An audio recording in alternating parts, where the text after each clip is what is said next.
Several European defence stocks have recorded double-digit gains in recent weeks, bucking the general nervousness in global markets over a potential trade war. Europe is pushing to boost its defences after Washington indicated that European security would no longer be a priority. The stock market has also realized that Europe is more on its own and has to defend itself accordingly, and that the USA has taken a back seat as a reliable partner. US President Donald Trump has long called for Europe to spend more on its own defence, arguing that Washington should no longer foot the bill.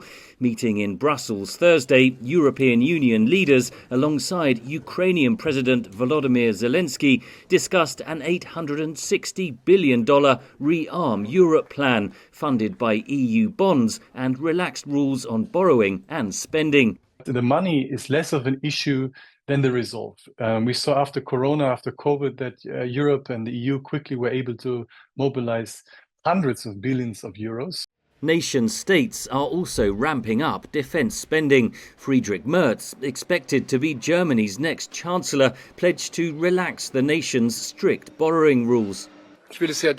I want to be very clear here. Whatever it takes must also go for our defence now, in view of the threats to our freedom and to peace on our continent. Whatever it takes.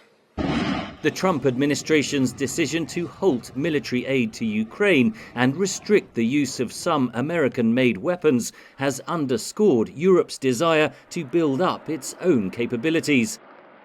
It's important that the money we spend at least stays in Europe. We shouldn't be buying American weapon systems with it. European leaders have also pledged to continue supporting Ukraine.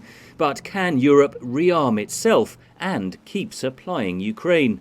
You do not build a defence industrial complex overnight. This is not something which is going to suddenly manifest itself, and certainly will have no direct impact on the Ukraine war.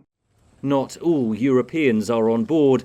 Hungary and Slovakia have voiced opposition to continuing support for Ukraine. The continuation of the war is wrong, dangerous and a mistake.